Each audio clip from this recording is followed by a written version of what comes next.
नमस्ते, मैं डॉक्टर आलोक कल्याणी हूँ।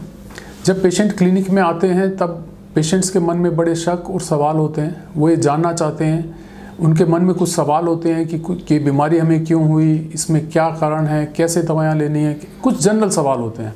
हम इन वीडियोज़ में उन्हीं सवालों का आंसर देने की कोशिश करेंगे। सबसे पहले जब पेशेंट आता है उसके मन में एक सवाल होता है कि बीमारी मुझे क्यों हुई, मैं ऐसा क्या करता कि मैं इस बीमारी से बच सकता था। तो आज हम एज ए जनरल इस चीज़ को समझने की कोशिश करते हैं कि कोई भी बीमारी किसी भी व्यक्ति को क्यों होती है। कई बार ये होता है कि पेशेंट को डायबिटीज़ हुआ, उसके मन में शक हुआ कि मुझे क्यों हुआ, आर्थराइटिस हुआ तो मन में शक हुआ कि ये सब चीज़ें मेरे को क्यों हो गई।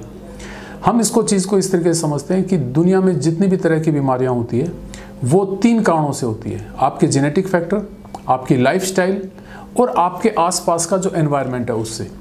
अगर आप में किसी पर्टिकुलर बीमारी के जीन्स हैं और आपकी लाइफस्टाइल और आपका जो खाना पीना है, आपकी जो एक्सरसाइज करने की कैपेसिटी है, इन सब चीज़ों को मिला करके कोई भी बीमारी हो सकती है। इस चीज़ को हम लोग सबसे पहले किसी डायबिटीज़ या ब्लड प्रेशर से समझने की कोशिश करते हैं। अगर आप में डायबिटीज़ या ब्लड प्रेशर के जीन्स हैं और अगर आप एक्सरसाइज नहीं करते हैं, आपका एनवायरनमेंट ऐसा है कि आपका खाना पीना ऐसा है जिससे डायबिटीज़ या ब्लड प्रेशर होने की पॉसिबिलिटी ज़्यादा है, तो आपको ये होने के चांसेस ज़्यादा होंगे।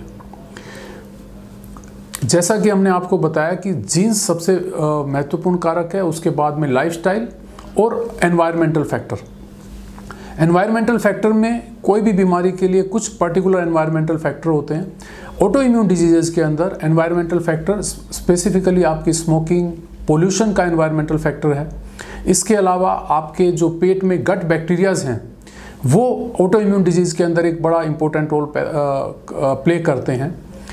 हमें ये देखना है कि अगर आपके शरीर में उस पर्टिकुलर बीमारी से रिलेटेड जीन्स हैं तो हम अगर उस लाइफस्टाइल को जिए, एक हेल्दी लाइफस्टाइल को जिए, तो हो सकता है उन बीमारियों को, काफ़ी कुछ बीमारियों को हम रोक पाएँ। बट ऑन एन एवरेज हम एक पर्टिकुलरली इस चीज़ को इस तरीके से समझते हैं कि genetic factor, environmental factor and lifestyle, हमारी क्या लाइफस्टाइल है, इन तीनों के कॉम्बिनेशन से कोई भी बीमारी होती है। इसमें से बहुत सी बीमारियां ऐसी होती है जिनको प्रिवेंट किया जा सकता है। जितनी भी मेटाबॉलिक डिजीज जैसे डायबिटीज़ है, ब्लड प्रेशर है, कोलेस्ट्रॉल है, इन सब को हम अपनी लाइफस्टाइल, चाहे आपके जेनेटिक फैक्टर हो, अगर आपकी लाइफस्टाइल अच्छी है, अगर आपका एनवायरमेंटल फैक्टर जो एनवायरनमेंट है चारों ओर का वो अगर सही है, तो काफ़ी हद तक इन बीमारियों को प्रिवेंट किया जा सकता है। दूसरी तरफ ऑटो इम्यून डिजीज है जिसमें कई चीज़ें जो एनवायरमेंटल फैक्टर स्पेसिफिकली है उसके बारे में अभी पूरी इन्फॉर्मेशन नहीं है, साइंटिफिक रिसर्च जारी है। बट जेनेटिक फैक्टर और एनवायरमेंटल फैक्टर, इन दो के अलावा जो थर्ड जो हमारे साथ में है, जो कि हम लोग कर सकते हैं, वो है अपनी लाइफस्टाइल को मॉडिफाई करके, लाइफस्टाइल को इस तरीके से करके कि उन बीमारियों को कुछ हद तक कंट्रोल किया जा सके। हम ये इस चीज़ पे आगे डिस्कस करेंगे कि इस अपनी लाइफस्टाइल को चेंज करके बीमारियों को किस तरीके से कंट्रोल किया जा सके या इसको पूरी तरीके से आने से रोक दिया जा सके।